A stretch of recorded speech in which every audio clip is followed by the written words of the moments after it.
it's a time for us to go. It's good. We've kicked off your week right. We hope you get on to a very productive Monday. Knock it out of the park and join us again tomorrow morning. Until next time, bye now.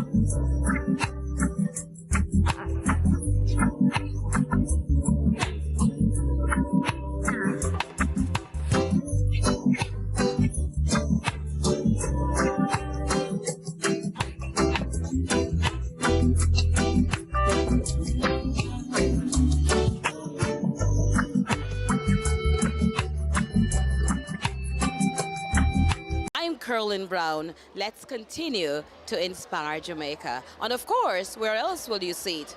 CVM TV, of course.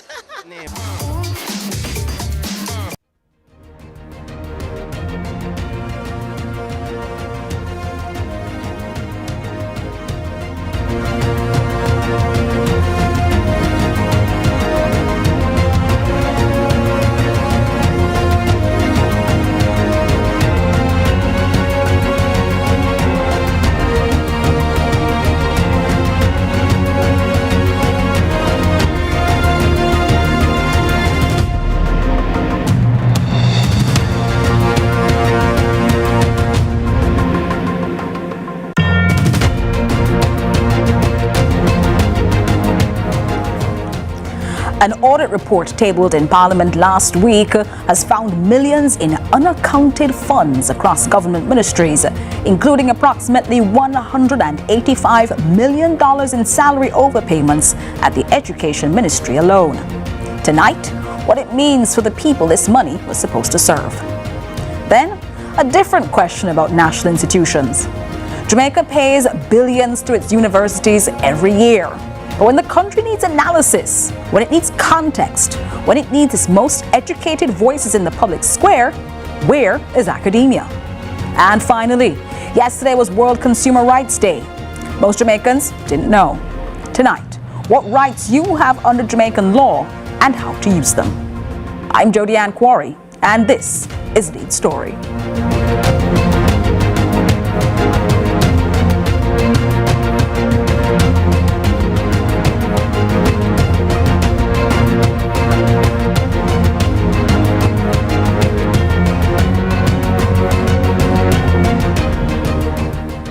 The Internal Audit Directorate, the body responsible for overseeing financial controls across Jamaican government ministries, has tabled its annual report for the financial year 2024 to 2025.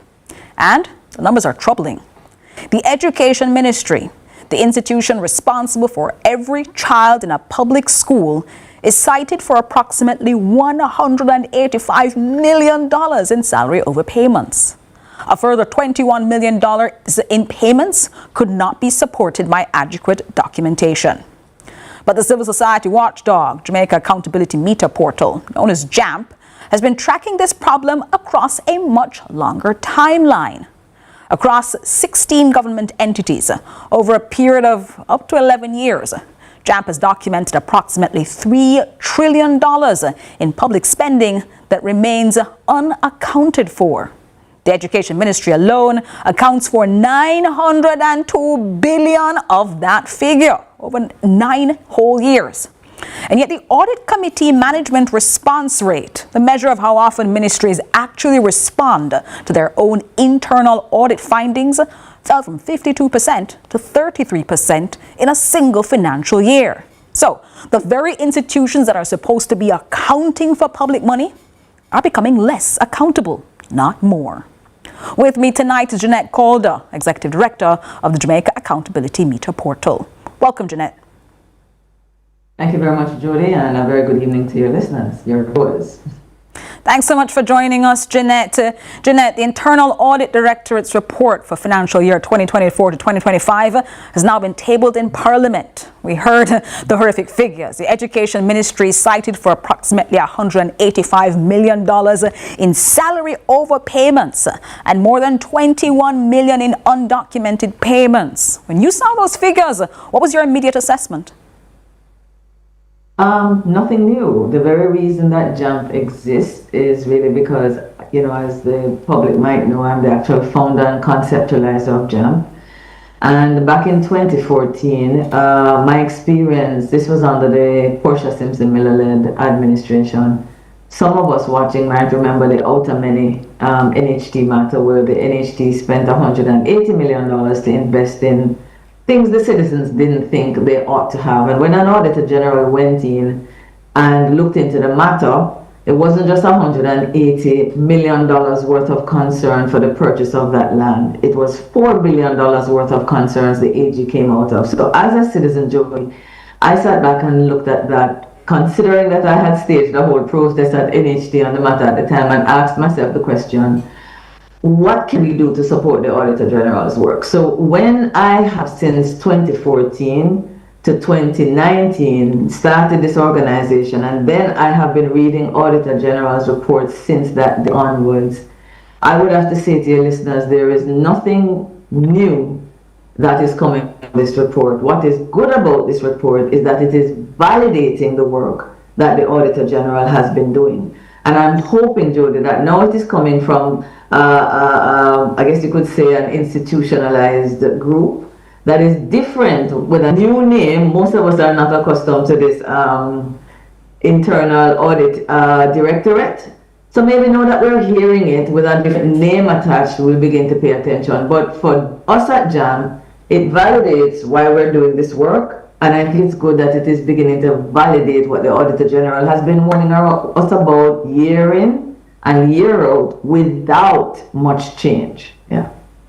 It's unfortunate that you say it's without much change, because we have internal audit coverage. We're being told we have 34 ministries, departments and agencies now having internal auditing, 31 of them with functional audit committees. We have what we've been told is everybody's supposed to be in line, but JAMP has previously documented that across 16 government entities, approximately $3 trillion in public spending remained unaccounted for, with the Education Ministry alone responsible for $902 billion over 9 years. Is this new audit report a continuation of that same pattern, or we're not going to say it's more of the same? Is it now something worse, Jeanette?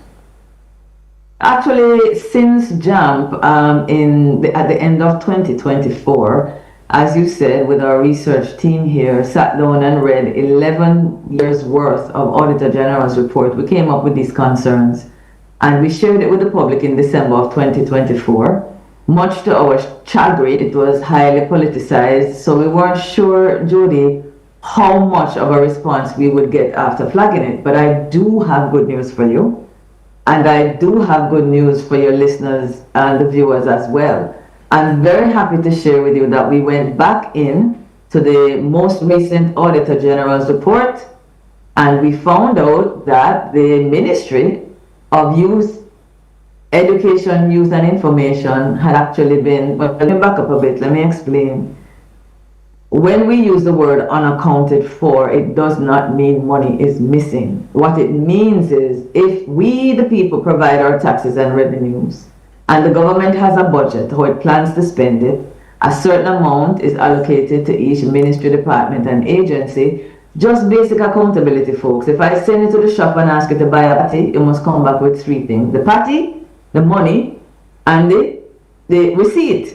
So what the government is saying is if we have sent $100 million to a particular ministry, after 4 months, when the financial year ends, you must report back to the same parliament who provided that budget. What is it you did with the money? Did you spend it on what you should spend it on? Did you follow the financial laws that tell you how to spend it? Now, where do we go to get the information as to whether or not a ministry has, done what they should be when they should? It's the Auditor General. Each ministry, department, and agency must send to the Auditor General now their financial reports, and the Auditor General will check it and tell us those things, Jody. Did you spend the right amount? What you got to send on salary, did you spend it on a motor car instead? Did you follow the laws? What Jamp is saying is, if the ministries don't submit those reports, it's not that they're missing. Maybe it was spent exactly as it should be. But it is disrespectful to the citizens of this nation that 1 year, 2 year, 3 year, 4 year, 10 years can pass and you don't need to explain a red cent. Well, since Jamp brought that to the country's attention, Ministry of Education, Youth and Information, which was one of the worst perpetrators, has actually submitted 3 years that were outstanding, leaving them only at what, 3 years more. There were 6 years outstanding. No, they started at 9 when we reported it. They went down to 6, Jody, and now they're down to 3. That is major improvement. We also see the Ministry of Finance, who, though they are supposed to be providing oversight of government, they themselves fell in the trap, and they have significantly improved as well. Let me also give commendations to the Prime Minister's office. They were behind by 3 years. That ought not to happen. There are some places you expect to be setting an example. Well, I'm proud to say, Jody, to you and the viewers, that the Prime Minister's office is now fully compliant with submitting their financial reports. And last but by no means least, the same for the Ministry of Health. Education and health have been one of the worst. Health is now in a position where they moved from 10 years to 11 years. They got worse in 2025. In 2026, the report from the AG says only 6 out of 11 years. Now that's still bad, but I just need to make this point before you come in. If one organization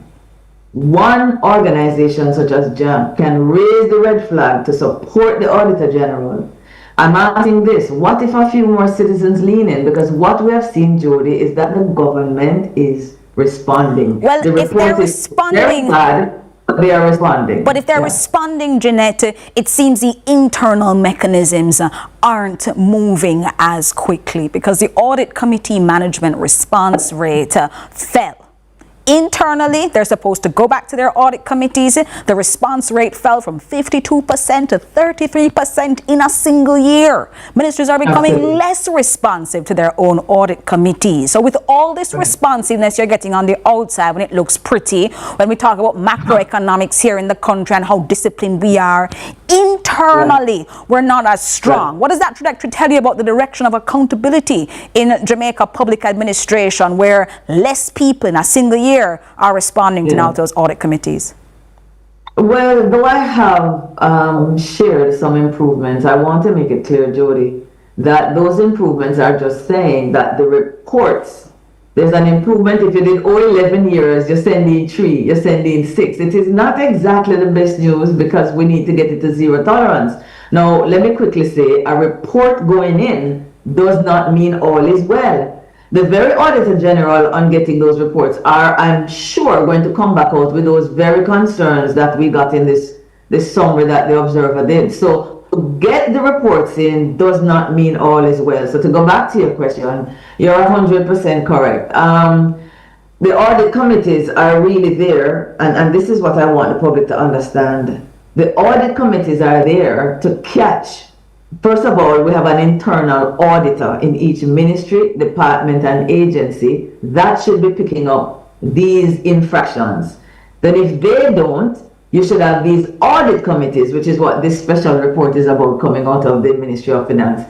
That should be getting reports from the internal auditors to raise the red flag. You ask yourself the question, we're paying all of these people, and the red flags are not, being raised. Then it goes to the Auditor General, which is, I must say, the institution that is doing us justice. But Jeanette Calder, they're flagging these things after they have taken place. Let's take a quick break here inside Lead Story and talk about what it means for us to have this cloud over us as Jamaica is dealing with so much post-Hurricane Melissa. Stay with us inside Lead Story.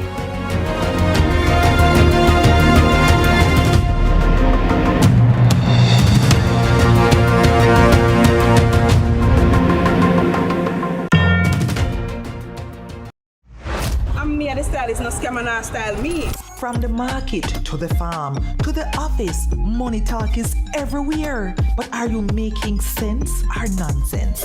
The Bank of Jamaica brings you common sense with BOJ. Real stories, real laughs, and real lessons to help you protect, grow, and manage your money. Mattress savings. At least my mattress, you charge me to sleep on it. Partner plan. Remember last year we needed our payouts early? But Miss Pam gave it to her cousin first. Or a sketchy loan flyer. Electrifying deals. See why making the right financial choices is pure common sense. Brought to you by Bank of Jamaica, empowering everyday Jamaicans one episode at a time. Grandpa, it's 2026. You can't keep hiding all your money in every single pocket forever. Hey, what I want? Hi, I am Candy Pang.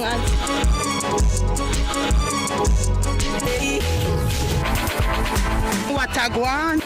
What's a guan? That's a guan pa. What a go. What I want? What a one! Mondays, Wednesdays, and Fridays at 8 a.m., 1:30 p.m., and 10 p.m. on CVM TV. And that's a guan pa. What a guan? Jamaica's unemployment rate has fallen to 3.3%, down from 13.2% in 2016. Our government's continued focus on job creation is delivering real results. We are building Jamaica. The Time by the Office of the Prime Minister.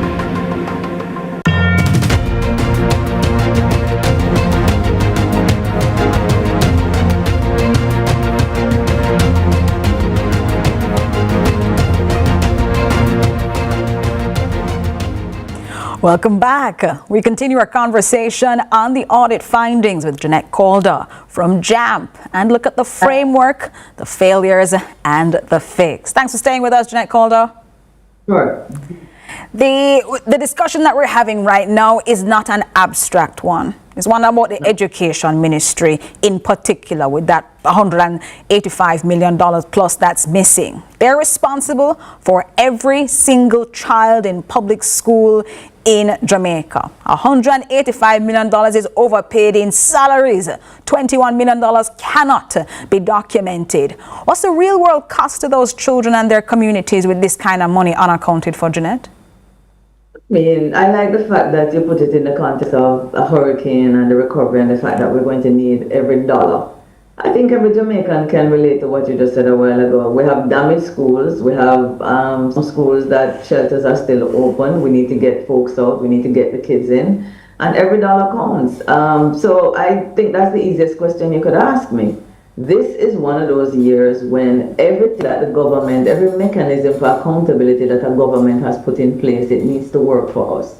And one of the things that this audit committee is supposed to do, Jody and viewers, is that they're supposed to follow up the things that the Auditor General has identified, follow up the things that the internal auditor has identified to make sure that the permanent secretary has put the things in place to do what? Reduce fraud, reduce error, reduce waste, reduce corruption, and take care of what we call asset management. And I have to say to you that if we're going off track record, if I can just give you one example, our findings, and I think it would still be the same, is that from 2011, the Auditor General has been reporting almost every year, Jody, that the Early Childhood Commission is overpaying salaries. Why? There are persons who are leaving early childhood institutions, and every year they still end up being paid though they have left. You can understand it, that happened 1 year, 2 years, Jody, but almost every year since 2011, you begin to wonder if that is by design. These things we have to lean in on, and as citizens, please, one of the things about the Auditor General's department is that it really writes some very easy summary at the beginning of its reports. And we're encouraging citizens not just to listen to Jody and myself here, get these reports, write your member of parliament, ask them what they're doing to lean in on these concerns and recommendations to make sure that they're remedied in 2026. This is something, though, that seems easily fixable. If you're talking to us from 2011, you should be able to run payroll. You should be able to say, we only have 15 employees. We're paying 50 people. Stop doing that. Where did the system break, Jeanette? Let me give you some thoughts and some ideas of where the system has broken. Is it payroll administration errors that we're dealing with?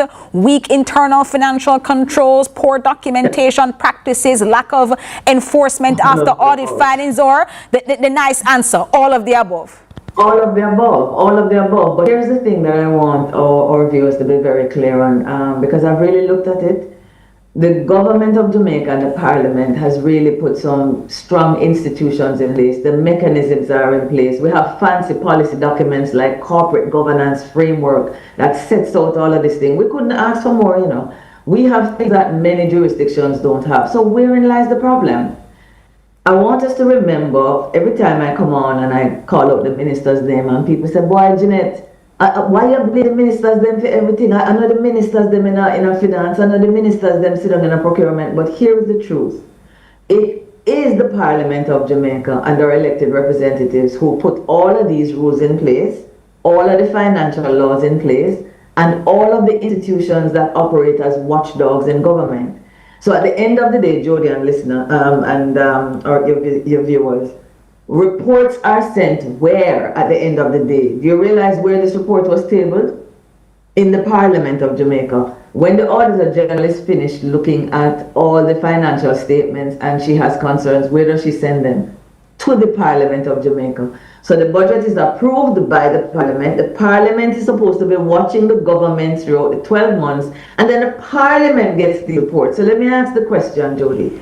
Why is the Parliament getting the report if it is not the seat of accountability in Jamaica? There are also some who would argue, Jeanette, that when parliamentarians want to get the benefits of saying that they have done these things, when they want to take credit for the things that have worked, that are going well, they will then say that it is because of their hard work. And so where there are shortfalls, they should similarly take responsibility for those shortfalls as well. Let me put that in the context, though, of where we are, Jeanette, because Jamaica is currently in post-Hurricane Melissa fiscal environment. That's why we have budget debate going on right now, a lot of argument about how to manage that. The government has argued that resources are constrained. We have to be taxed as a result of it. How much more damaging is it then to discover that tens of millions in scarce public funds were mismanaged within that very same fiscal year? It is very, very damaging, but I was making that point, and I need to close it a little bit and tie it back to what you've just said, because at the end of the day, we hire the elected representatives to do this job for us. And what you asked me before, Jody, was where does the weakness lie? You brought 4 things up on the screen. But I want your listeners to understand that when all of those things go wrong, the reports go to our elected representatives. The Public Accounts Committee is the primary financial oversight committee that is supposed to look at all of these issues. How can your viewers help? Because that's why they're tuning into you every day. And I'm saying whether it's last year, which is behind us, or the year to come, which is ahead of us, where things must change and we have to get accountability, your viewers have to lean into the elected representatives they elected to represent and represent them in the House on these issues. So instead of just going to a Public Accounts Committee meeting, Jody, have a discussion with the permanent secretaries and say, next report, we have to lean in on those members of parliament, on the parliamentarians to ensure that accountability is in place in 2026. That's the only thing that is going to change those 4 weaknesses you put on the screen. People have to be fired. People have to be demoted. People have to use all the sanctions available to them for them to begin to modify their behavior. And I was going to ask you about that, so you put that in already. Let's put back up those 4 things that we had suggested that might be weak points, where the system might have broken, because Jeanette is making reference to it. And as she's saying to us, payroll admin for many people in their offices, if they did that, they'd be fired. Weak internal audit controls, you'd get rid of the auditor, you'd fire somebody. Poor documentation practices, you'd fire somebody. Enforcement after audit findings would tell you say something wrong and you still go back and do it, we'd get rid of you. So help us understand then, with a report like this, what we're going to do better? Yeah, well, I have good news. When I was in government, permanent secretaries could not fire anybody, Jody, right? It had to go to a small department down at the Ministry of Finance, the Public Services Commission. We had at the time about 200,000 public servants. You can imagine a small department trying to discipline. Government came up with an excellent policy. They delegated the authority that's really in the Governor General. Strictly speaking, Jody, at the Governor General high and fire. The Governor General delegated its responsibility to the Office of the Services Commission at the Ministry of Finance. It's still too many people, so nothing is happening. So the government decided from the 90s, we are going to delegate that authority that the Governor General gave to the Office of the Services Commission to the permanent secretaries. I'm happy to say that since I left the ministry, permanent secretaries are in a position to hire, fire, and sanction.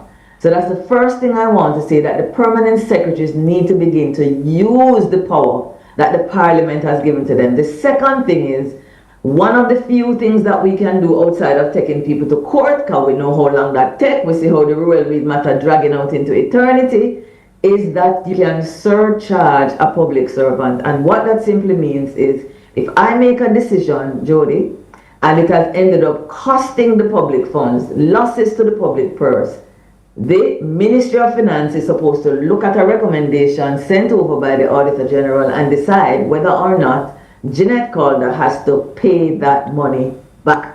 Now, I have bad news for you. Because I'm going to ask you, when last has somebody been surcharged? When last, I mean, it's nice on the paper, when last have we been able to use those things? Absolutely. The last time I saw it, and it is a matter I keep up with, I have the reports here, was 2016.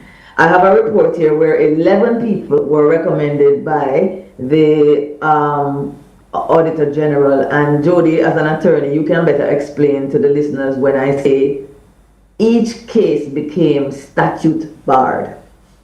So, yes. Go ahead. No, which means that the legislation says you have 6 years or 2 years to do something about what it is that you found, and we're outside of that period. So the law says, too bad, so sad, you're no longer able to touch that case then, which is unfortunate if we found it, but we can't do anything about it. Right. So in this case, it's 3 years. And I'm saying to myself, and the citizens here, it's such a simple decision. If you find that 3 years is too short, and the last time we had surcharged anybody for the millions of poor decisions here that have cost us was 2016, over 10 years ago, I would think that a Parliament serious about accountability would simply say, we have to what? Lengthen it from 3 years to probably 6 years. I think the statute of limitations for the rest of us out here in civil society is 6 years. So why make it so short, which is 3 years, if you keep finding that by the time we discover the problem and by the time we must give them a notice, the 3 years run out? Well, that is what...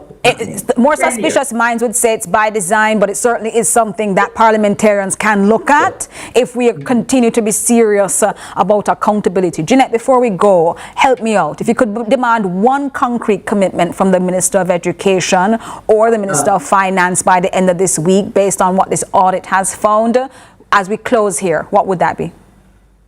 Accountability. I would say you need to sit and look at the findings of the Auditor General.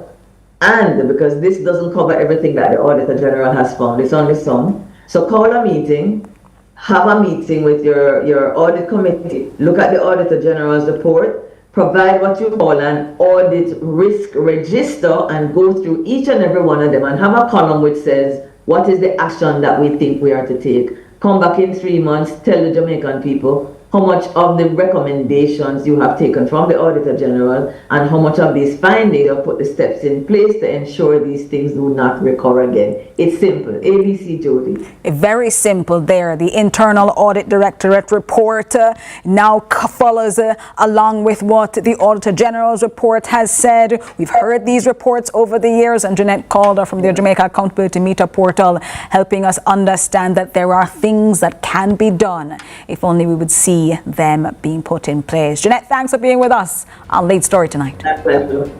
No problem. My pleasure. When we return, Jamaica pays over $12 billion annually to its universities. Big money. But when the nation needs analysis and its citizens need context, academia is often silent. Tonight, we ask why.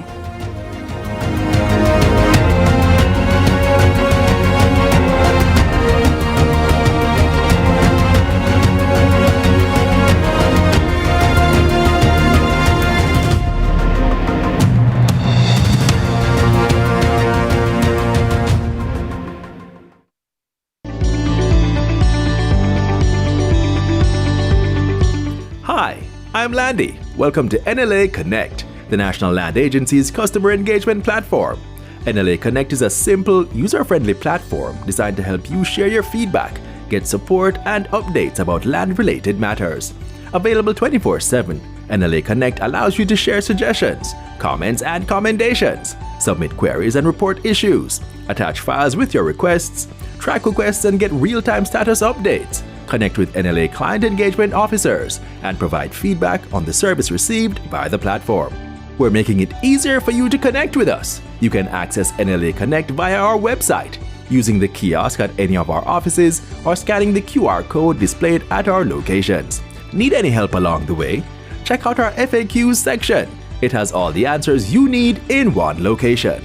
NLA Connect, your voice, our priority. Jamaica. Make we do the right thing. Make we live good today for a better tomorrow. Talk it out. Don't fight it out. The time by the Ministry of National Security is 6:30.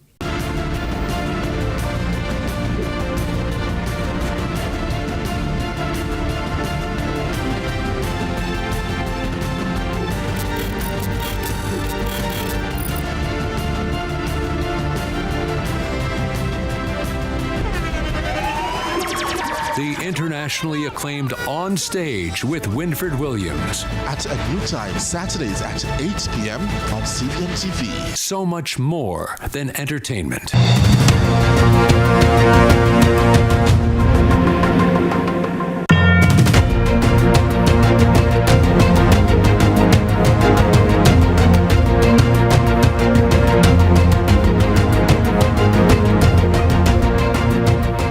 Welcome back to Lead Story. Our discussion now is finding out if Jamaican universities have lost their public voice. Because, Jamaica allocates approximately $9.2 billion annually to the University of the West Indies and $2.9 billion to UTech Jamaica, a combined public investment of more than $12 billion every single year. That money comes from you, Jamaican taxpayers. And tonight, this program wants to know what Jamaican taxpayers are getting in return. With me tonight is Dr. Kevin Brown, President of UTech Jamaica. Welcome to Lead Story, Dr. Brown. Hi, good evening. Thanks for having me. Thanks so much for joining us. Dr. Brown, the Jamaican government allocates over $12 billion annually to UE and UTech combined. That's public money. In exchange for that investment, what does Jamaica have a right to expect from its universities in terms of civic contribution? Well, tertiary education plays a key role in Jamaica's development.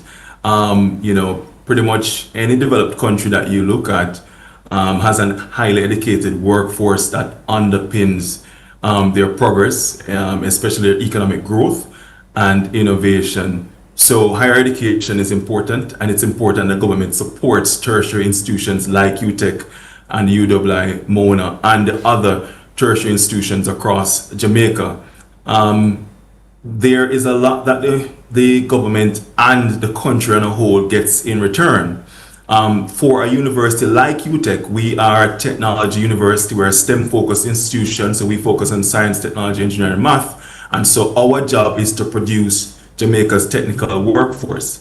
And in terms of our contribution to civil society and its discourse, on our campus, we have several experts, academics who are experts in their fields, who contribute to national development through their research, through their discourse, which is disseminated through newspaper articles, through research publications. Many of them sit on policy-making committees for the government of Jamaica. They contribute to the Bureau of Standards in terms of shaping and developing standards across Jamaica, whether it's in construction or material qualifications.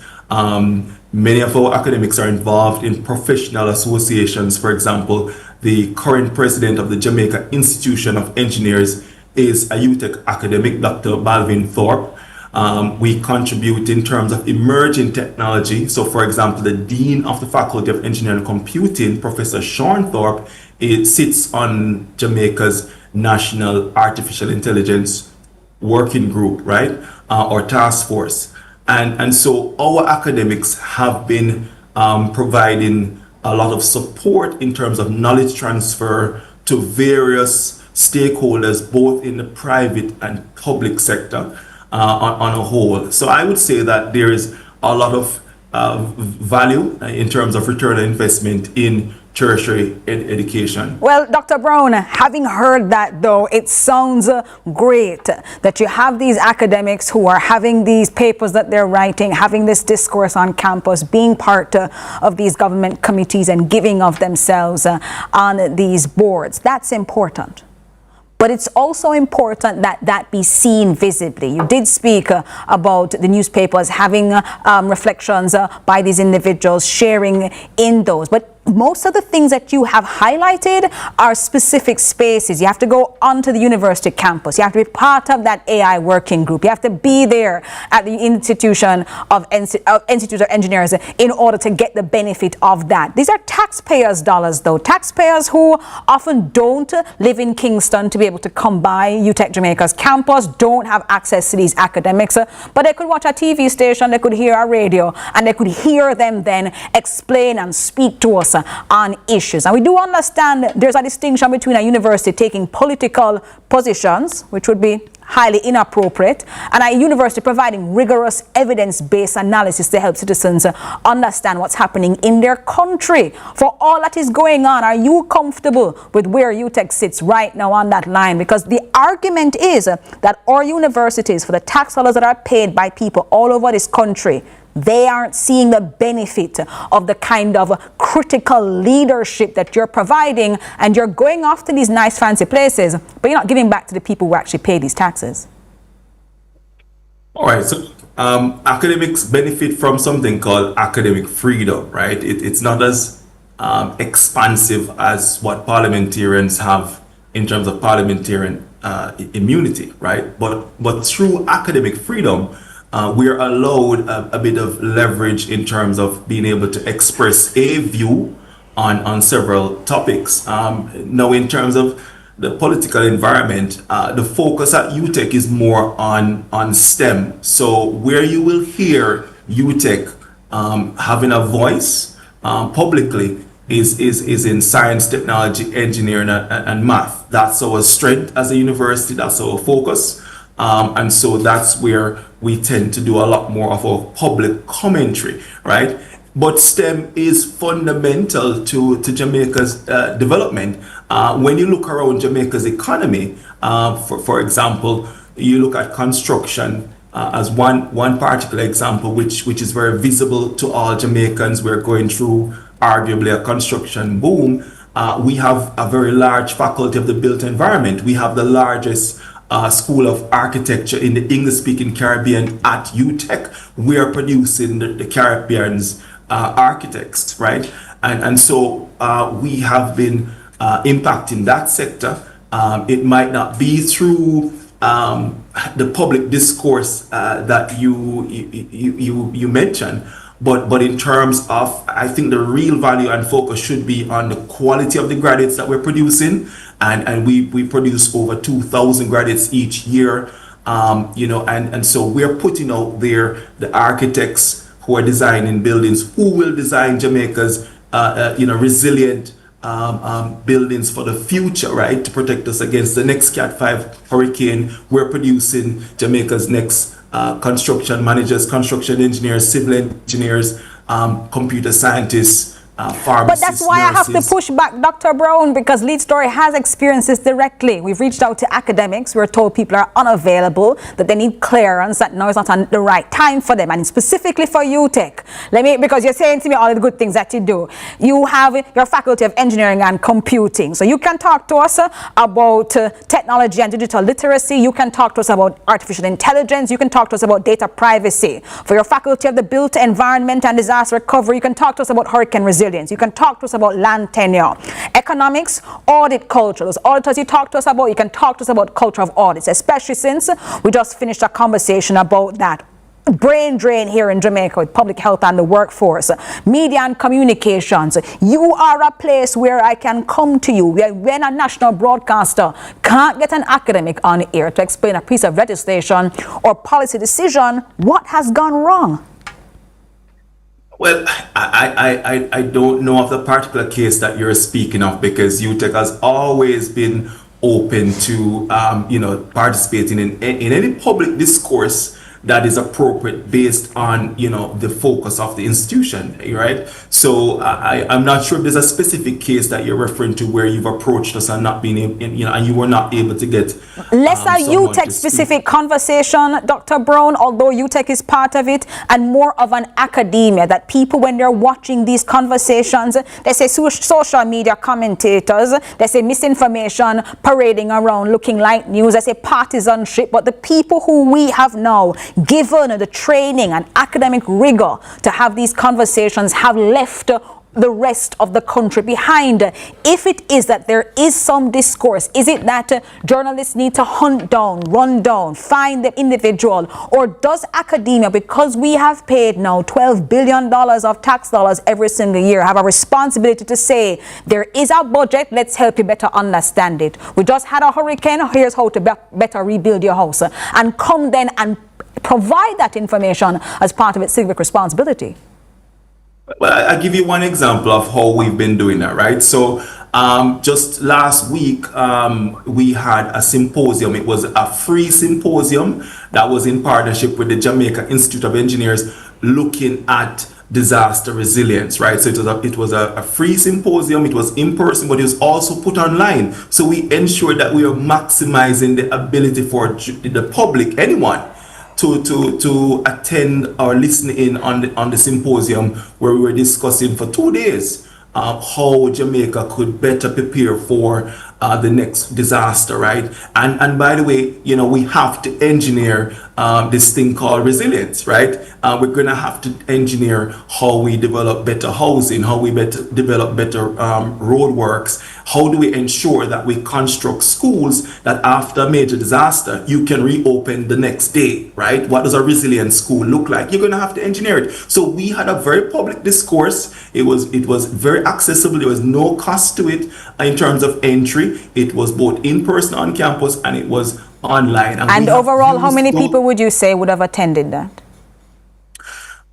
Well, I mean, I don't have the final numbers, but I know that we had quite a few people who joined online. That was the preferred modality. But we have several of these events all the time. And another example I'll give you in terms of us even reaching out to young people is that we had our Research, Technology and Innovation Day last week, Thursday, where our guest speaker was a Jamaican-born professor from the University of Pennsylvania who specializes in robotics and computer vision.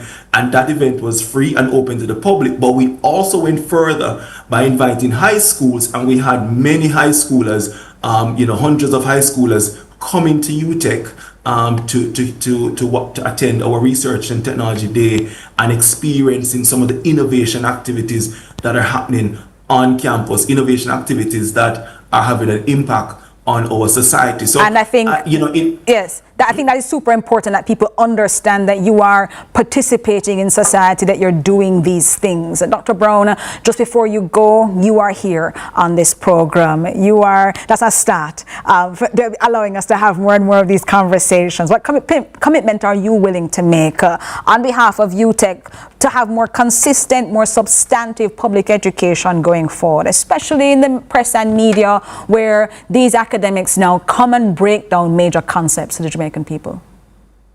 Well, look, we've never shied away from participated in public discourse. And so if there is a perceived deficit, then certainly it's something that I will be discussing with my team here. But I know that my academics are always writing in the newspaper, always sharing their opinions.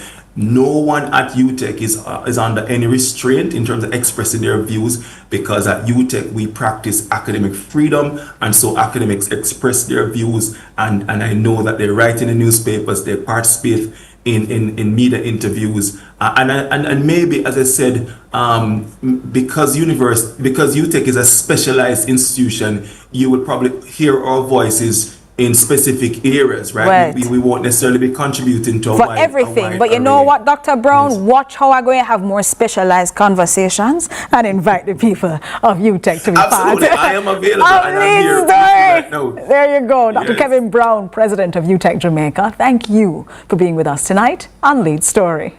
All right. When we return, yesterday was World Consumer Rights Day. Most Jamaicans didn't know. Tonight, we look at what rights you actually have under Jamaican law and how to tell when those rights are violated. Stay with us.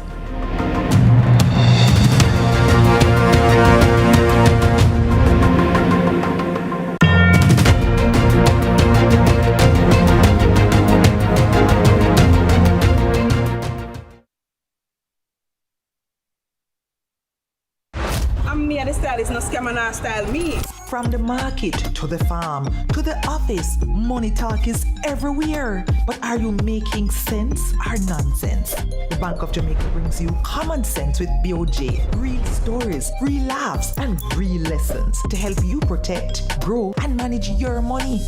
Mattress savings. At least my mattress. No charge me to sleep on it. Partner plan. Remember last year we needed our payouts early? But Miss Pam gave it to her cousin first. Or a sketchy loan flyer. Electrifying deals. See why making the right financial choices is pure common sense. Brought to you by Bank of Jamaica, empowering everyday Jamaicans one episode at a time. Grandpa, it's 2026. You can't keep hiding all your money in every single pocket forever.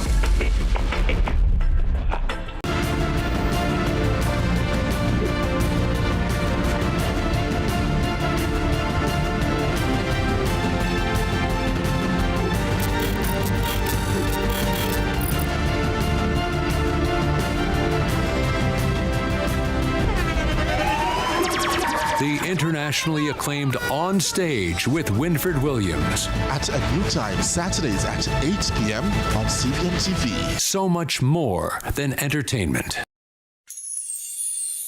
Most people buy property and hope for the best. At Stella Global, we don't believe in hope. We believe in strategy. I'm Tiffany Gray. Join us March 27th through the 29th. Paradisiac Sip and See. This isn't just a tour. It's a wealth summit designed to save you thousands on your purchase. Meet our lenders, attorneys, and experts to learn how smart money invests in Jamaica. Ticket on sale at StellaGlobalRealty.com.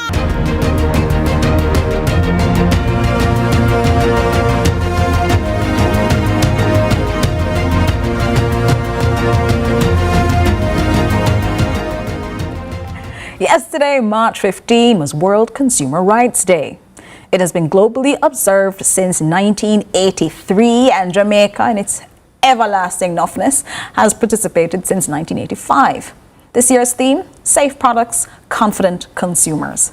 Under Jamaican law, the Consumer Protection Act of 2005, every Jamaican consumer has 5 fundamental rights: the right to safety, the right to information, the right to choose, and the right to be heard. Last of them, the right to redress. But the last time that act was amended was 2012. It is now 14 years old, and it was written before social media commerce, before online marketplaces, before AI-generated advertising. The question for tonight, then, is whether Jamaica's consumer protection architecture is still fit for the economy its citizens are actually living in. Michael Diamond is the president of Consumers Intervention of Jamaica, and he's here with us tonight. Mr. Diamond, welcome to Lead Story. Thank you for having me. Thanks so much for joining us. Now, World Consumer Rights Day was yesterday, March 15. It's been observed, as I said, since 1985. Jamaica participated since 1980. No, 1983 we participated since 1985. Jamaica, yesterday not a soul knew what was going on. After 4 decades, why is the consumer rights awareness still so low in Jamaica? Well, it's we have to keep in context that you mentioned 2005. That's the legislation. We're almost at 21 years since then. And one of the things we can agree on is that there's this level of lack of, there's no sustainable education, information, and dissemination when a law is particularly passed for us to be more familiar with it, to know how to exercise those rights. Because one of the things that, I even had a discussion this morning regarding that every action in Jamaica, and if there has to be a redress, it ends with a 119 call, when in fact 119 is not for solve all in Jamaica. So individuals are not fully aware of what agencies, what organizations are responsible for addressing some of the issues that they have. When you say it ends in a 119 call, are you saying that Jamaicans are more prone to violence, whether violent words or violent actions, to redress things? Absolutely not. Just that that is the go-to number. So they'll dial that number for any situation that they're having. And it's so unfortunate because, of course, we know the JCF is already burdened. And when it comes down to consumer protection laws, the JCF is not the source of that, right? Because a lot of times the police have no idea what those individual rights are supposed to be. So when you buy a radio, for example, that doesn't work, calling the police to help you fix that radio or to get your money back for that radio isn't then your first port of call.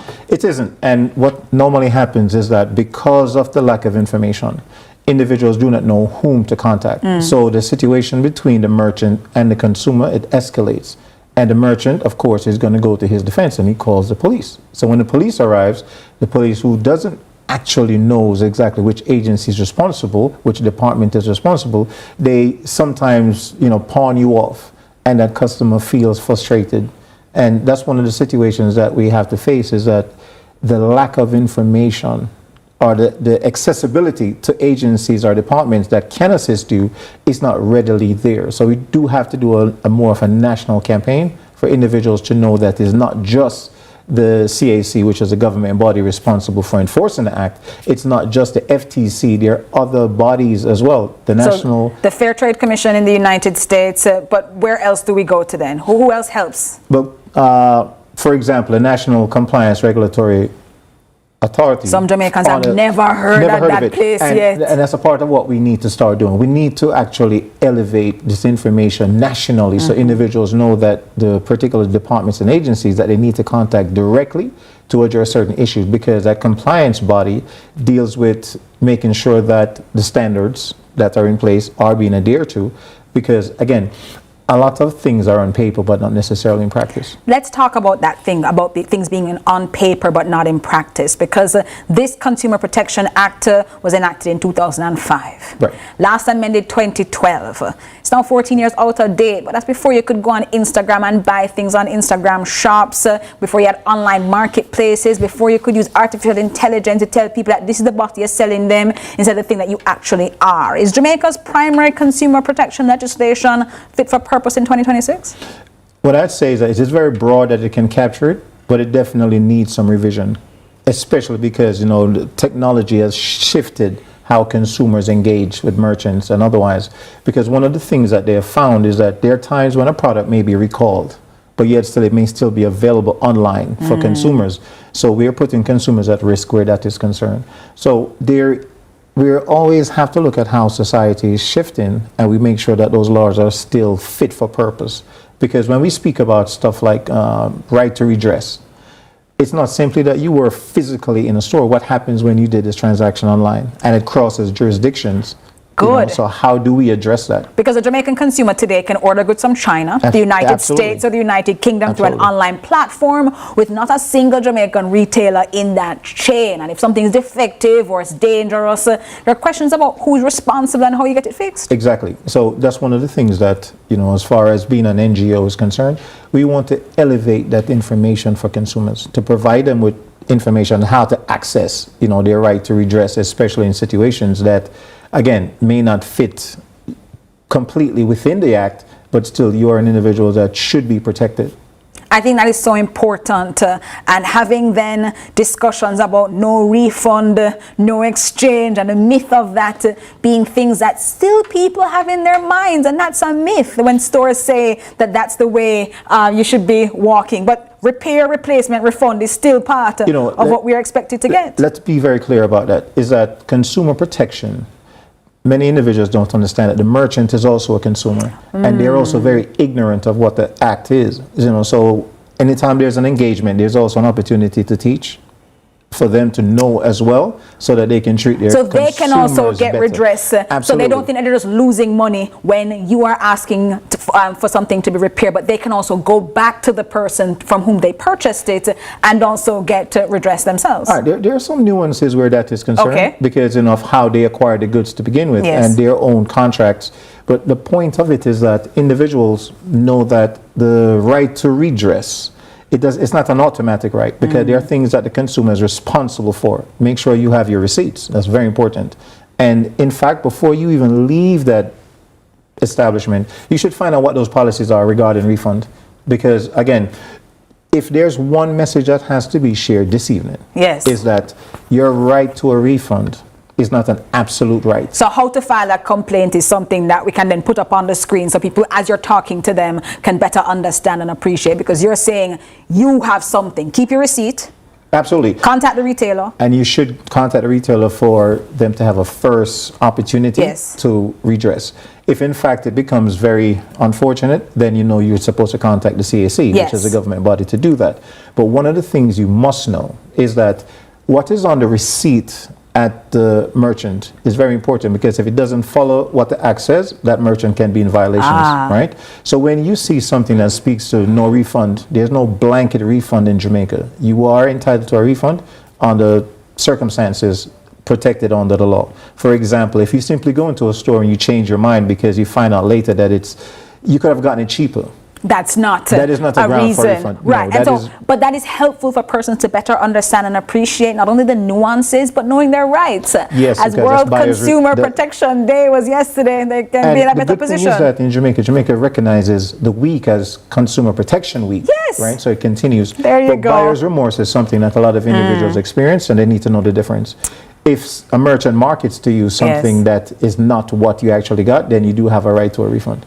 And I think that's so important for many people to better appreciate. Well, Consumers Intervention of Jamaica is doing their part to help us better understand. And President Michael Diamond has joined us inside Lead Story today to help us be more informed and better consumers. Michael Diamond, thanks so much for joining us. Always a pleasure. It's so good to have you in here with us. That brings us to the end of our 4 segments tonight. But before we go, my take. All right, tonight we had 3 big stories. An audit that found hundreds of millions in unaccounted for government funds, universities that have gone quiet in the middle of a national conversation, and a Consumer Rights Day that passed without most Jamaicans even knowing they had rights to celebrate. But there is a thread. Every single one of these stories is about institutions that exist to serve Jamaicans, and the gap between what those institutions promise and what they deliver. A government ministry that cannot account for the money it was given to educate children, that's a problem. Universities that hold the analytical tools